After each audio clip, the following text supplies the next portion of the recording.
On the island of Matanui, 6 mighty Toa must rise against evil. Yes, the early 2000s was a great time for LEGO and Bionicle fans. And because these have such a special place in my childhood and my upbringing, today we're going to paint something a little different.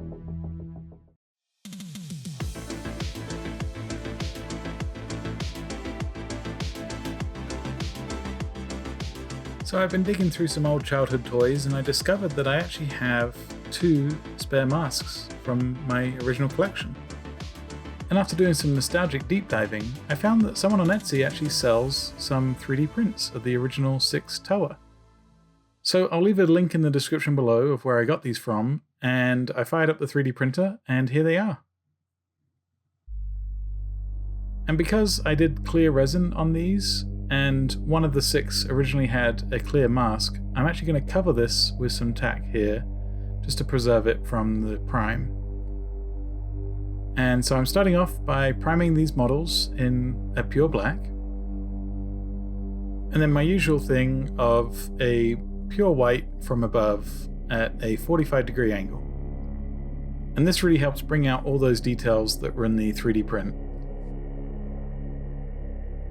And here I'm pulling off that blue tack just to see if that worked. The idea is that I want to kind of mimic the clear transparent blue mask that the original toy had. And yeah, it turned out pretty good. And I think this is going to be a really fun paint. So I'm starting with those spare masks, and I wanted to do something kind of realistic with these. This is just kind of a custom mask idea that I had. So I've already primed these masks with a matte varnish, and I'm starting off with an oil wash and then using that odorless spirit just to wipe away some of that wash where it's kind of a little thicker, a little darker.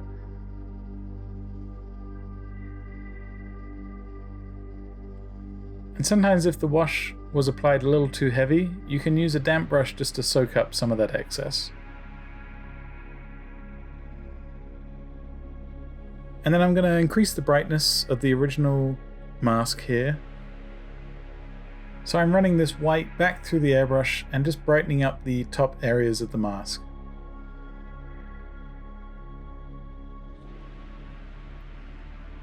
And with Lewa's mask, I'm using green skin. And I'm doing the same thing here.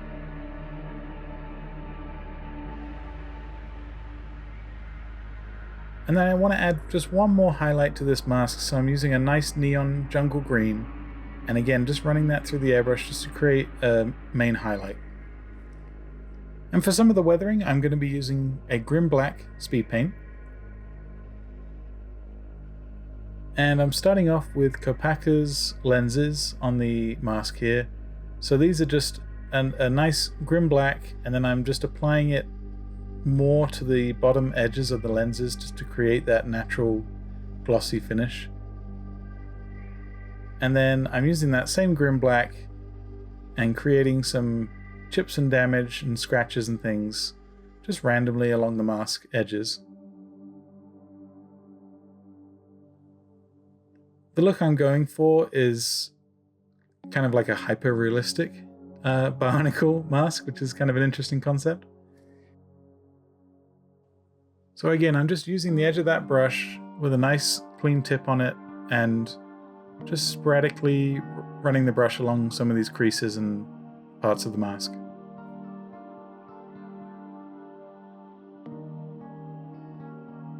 The thing to do as well is to not overcomplicate some of these areas, so I'm just picking some of these planar areas and just adding 1 or 2 features. And next I'm taking a speed metal, and I'm doing the same thing here, just adding some more variation to some of these scratches and damage, and just adding areas of interest along these edges here.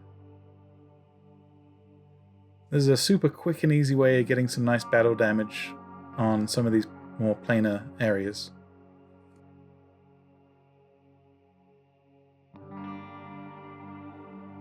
This is a corrosion paint, but you can use any kind of texture paint here. So this is a nice brown with some gravel and stuff mixed into it. I'm using this sporadically just in some of these corners to imply rust and corrosion over time. And then here is AK's Dark Streaking Grime. And I'm just using this as an oil wash to kind of imply just some of this nasty streaks and dirt and things that have accumulated.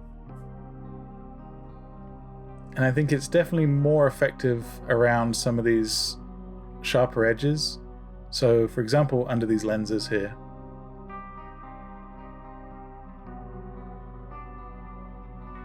And for Kopaka's lenses, we're going to be using a nice sky blue. And I'm starting off by doing a semicircle in the lower left corner of this.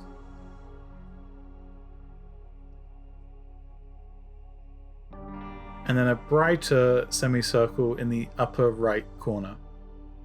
This implies that the lens itself is concave.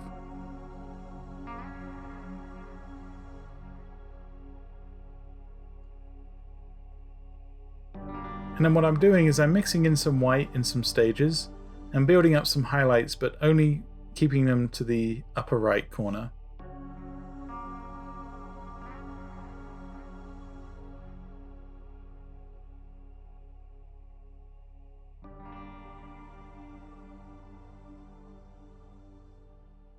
And as you can see, it's a great way of giving the impression of something made of glass.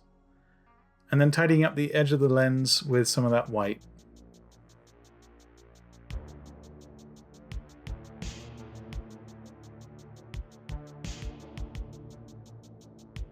And there you go, that finishes out the mask customs, and now we're moving over to the miniatures. So we're starting with Lewa here, and I'm using those same paints that I did for the masks. So this is the green skin. And what I'm hoping to achieve here is a very quick and easy base coat, and then I'm going to use a wash to do most of the work for some of these details. And I'm also hoping to mimic the appearance of the original toys. So they're going to be a little bit plasticky, they're not going to be too heavy on the highlights as well. This is that jungle green that I used as a highlight for the mask, and I'm applying this to the other areas, like the arms and legs. As you can see, I'm being really sporadic with this base coat. I'm not worried about all the insides and the areas where the brush can't quite reach. I could take my time, but I'm just doing a very quick base coat. And now I'm using a coal black for some of the other parts on the model. And this really does start to bring the whole thing together. And then for the gears and the back of the head, I'm just leaving those in the grey for right now. And for the wash, I'm using Nuln oil, and I'm doing an all-over wash, just very quick, sporadic wash here, just getting some of those details to pop again, but not trying to darken the overall colour. I want to keep that nice, vibrant colour that the original toys had. But as you can see, it is hiding a lot of those mistakes and areas that I may have missed with those original base coats.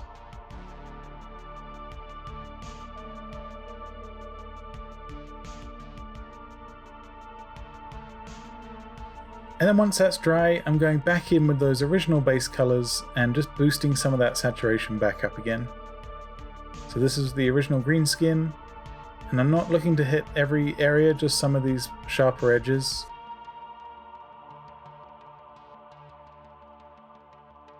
And the same with that jungle green. Each of the original figures had glowing eyes, and to help mimic this, I'm going to be base coating the back of the eyes with a white. And before I forget, I'm using a light ash grey and just doing a very quick highlight over the cogs and some of the grey areas like the back of the face. Now, unfortunately, I can't quite get into the area where the eyes are on the front, but on the back I'm using Tesseract Glow, and I'm just applying this to help give the impression of that original neon glow that they had. Now we're using a fan favorite, Deck Tan, and we're moving over to Kopaka. So I've mixed in some of that Deck Tan with a white to kind of give a nice cream white color. And this is what I'm using for the base coat on Kopaka's main areas. The priming already did a pretty good job of getting that nice ash gray, so I'm using a non-oil wash and I'm just going straight in on some of these areas, and that already helps get close to that original color.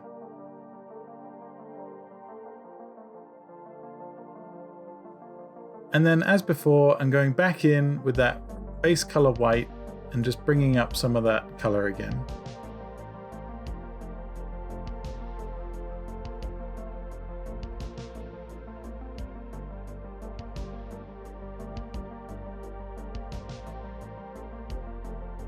I'm using that ash gray, and I'm using this to bring up some of the highlights on the arms and legs.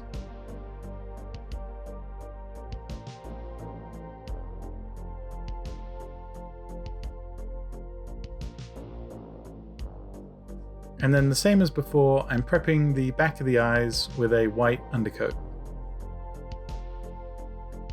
So for Kopaka's eyes, we're using Pilar Glacier. And this is a contrast paint, so I'm just doing a few layers of this and building up just to help get that nice light blue glow. Pohatu is next, so we're using Morghast bone, and I'm using this for the joints such as the arms and legs again. Same technique as before, just a very, very quick base coat, not too worried about details just yet. And for Pohatu's main areas, we're using Mournfang brown. So this is going to be the body, the feet, and the mask. And once I got this recipe down of doing a base coat, a wash, and then the original base coat again, I found that I got myself into a rhythm and I was able to fly through these pretty quickly.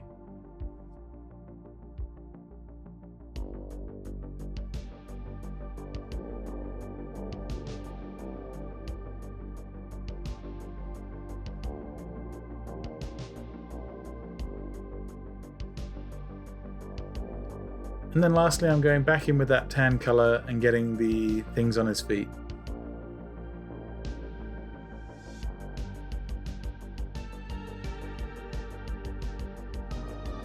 I was considering a different wash for each of the Toa, but I wanted to keep them consistent and I wanted them to feel like 6 in kind of a part of a set. So this is still the non-oil wash that I apply to everything, and then back in with those base colors.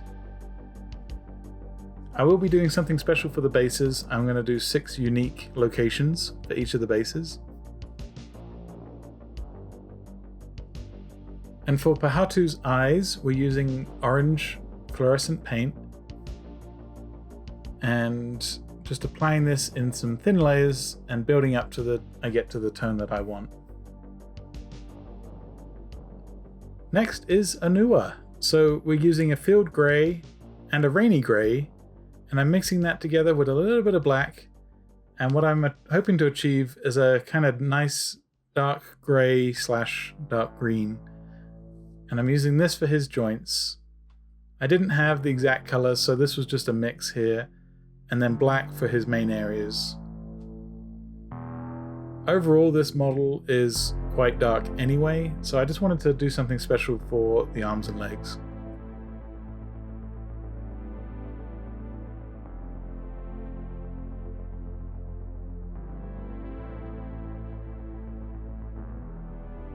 I'm still applying the wash all over, just in case there's any areas that I missed with the black.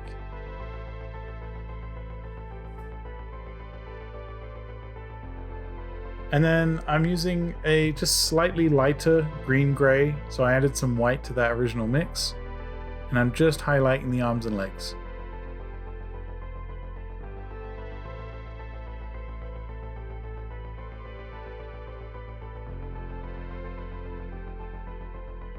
He has a dark green eye glow, so I'm using Orc Skin Speed Paint, and applied onto a white undercoat, it does create this really nice neon effect.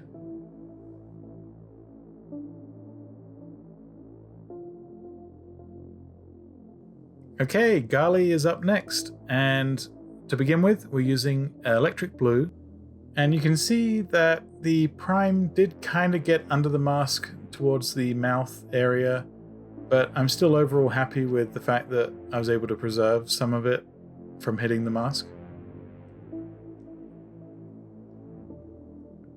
And then I'm using Calidor Sky for the main areas on her model.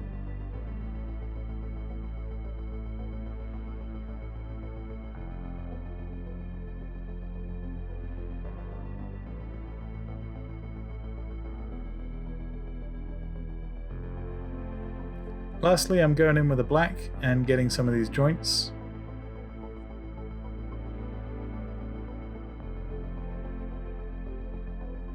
And for the mask, we're using Magic Blue Speed Paint. And let's see if this worked. So I'm just applying this straight onto that resin, and it did actually take. I was quite impressed. It did tone the resin, but still keep that translucency that I'm looking for. Obviously, I always recommend priming your models first to help the paint adhere to the miniature, but in situations like this, it actually works out pretty good. You could also use this for like windshields of vehicles as well. And again, like the others, I'm applying that null oil wash all over, and then a highlight with the original base colors. Her eyes are neon yellow, so I'm using this airbrush paint that I had. It came in my airbrush. You could use a fluorescent yellow as well.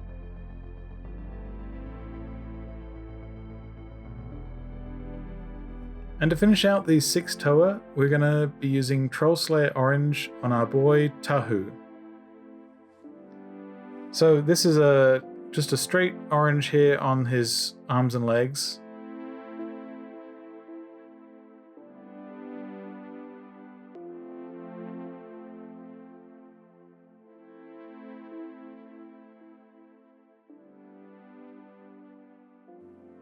For the body and mask areas, I'm going to be using a Pure Red by Army Painter.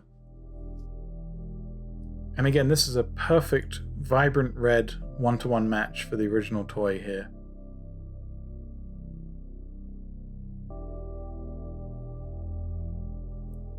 Tahu's mask is so iconic. He was the poster child for the whole franchise, and this was really my first exposure to Bionicle as well, as seeing this mask. And once again, I'm applying this null oil wash all over. And then a highlight with the original base colors.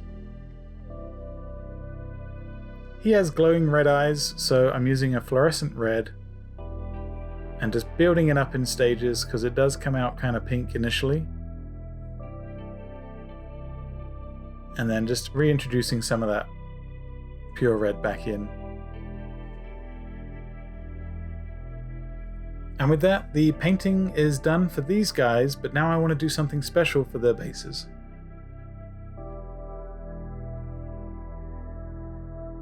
So I've gathered up most of my basing supplies here. We've got things from textures to paints, and I'm starting off by gluing on some kind of fake rocks. These are basically pieces of cork that have been chewed up. And I'm strategically placing these on a couple of these characters' bases.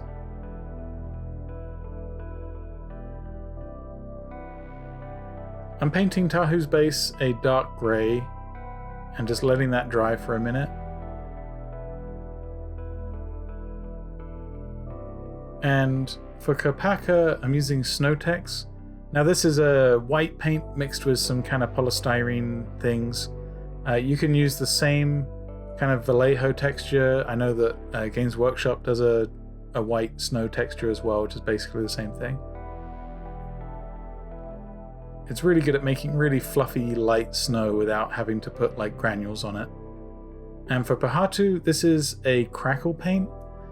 Now, I'm still not quite like perfect with crackle paint, and sometimes it really works really well and sometimes it doesn't. So while that's drying, I'm going to be using a wet ground texture on Onua's base, and I'm sprinkling in a couple of rocks and then adding more texture and mixing these in. And because these texture paints take a very long time to dry, I'm trying to get them all done at the same time. So now switching over to Lewa and applying this for the jungle base that I'm planning on for him. For Gali, I'm using a different texture. This is a Vallejo one, and this is just a finer grain. And then once that's dry, I'm going to paint that original Morghast bone back onto the texture. What I'm hoping to achieve is kind of like the shallows of a beach. And so I looked up some reference, and I'm going to try to mimic those colors as well.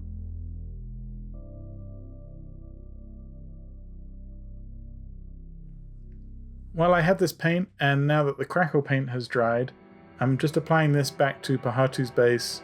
You can kind of see it kind of worked, it kind of didn't. I'm still kind of learning with the crackle paint.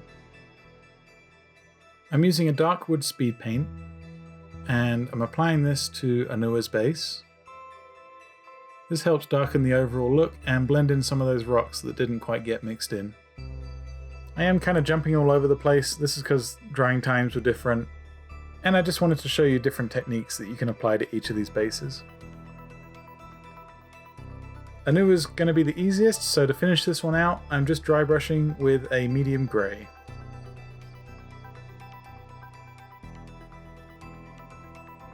Okay, I'm using that orc skin speed paint, and I've thinned it right the way down with some water, and I'm just gently applying this to kind of tint the sand kind of ocean green. It also helps to feather the transition between that yellow to the green. And then this was the blue that I used for her mask, and I'm applying this to the back of the base on a nice gradient. And then I got some of this water waves stuff. This is kind of like a resin that dries clear. And I'm just really glooping this on, and I'm looking to add just a few more millimeters to the base, and to make her feet look like she's submerged in the water.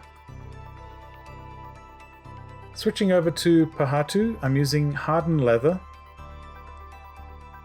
and I'm just applying this just to tone the overall base back down to a nice brown. I'm also looking for it to sink into some of those cracks and help pull out some of that detail.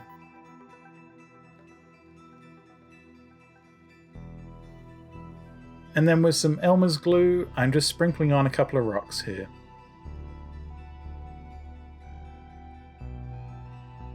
I'm also using some tweezers just to help move some of these around and space them out a little more evenly.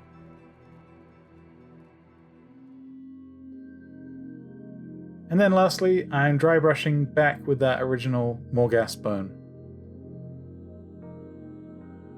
To make his base just a little bit more interesting, I've got some tufts of kind of nice straw grass here, and I'm gluing these on just behind this rock to help tie together the desert theme.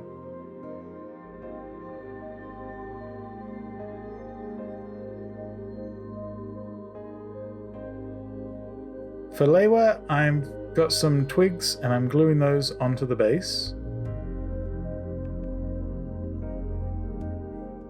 I've also got some lichen moss, and I'm applying this into the corners between the log and the base. I've also got these jungle leaves, and these are a paper 2D leaf that you can cut out. I used these in my Rebel video, and these were really fun and effective. So just a little dab of glue on the stalk and just bending these leaves into place.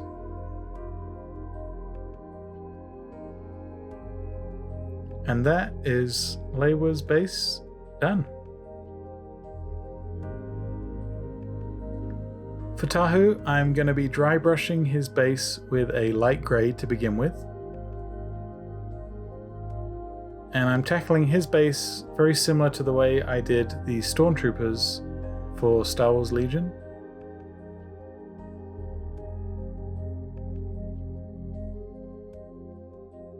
But instead of using the airbrush, I'm going to try to paint these by hand. So I'm starting off with a white base coat here, and then once I've got my shape that I want, I'm then using a damp brush and I'm feathering that edge, trying not to get it too milky.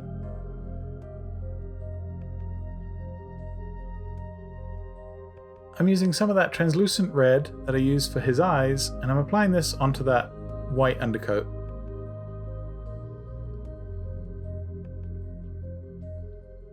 This helps create kind of a nice red glow from the center of the lava.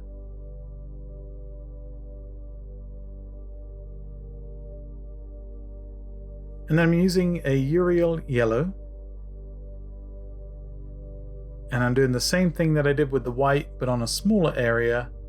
So start off with painting in my shape, then dampening the brush and feathering that yellow shape.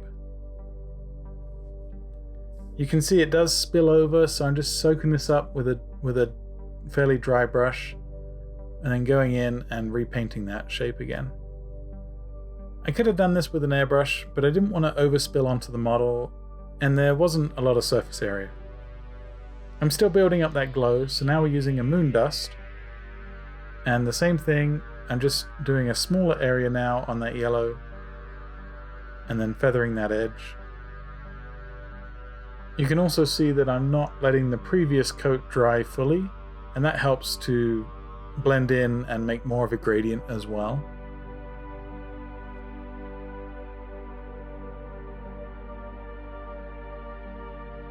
And then lastly, this is a pure white, and I'm just using this for a few dabs in the middle where the glow is at its hottest.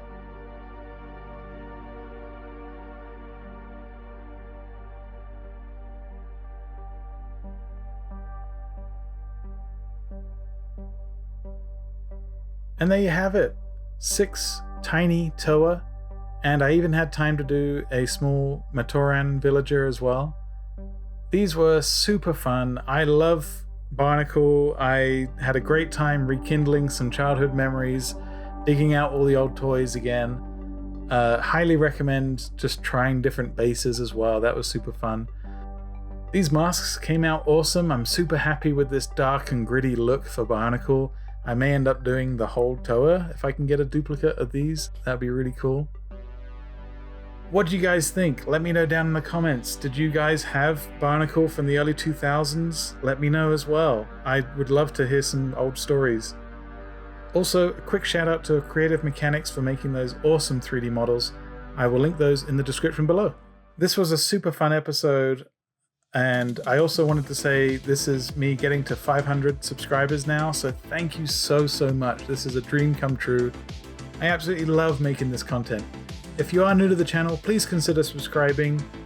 Also, like the video, comment, all that YouTube engagement really helps out. Thank you again for watching, and I will see you all in the next one.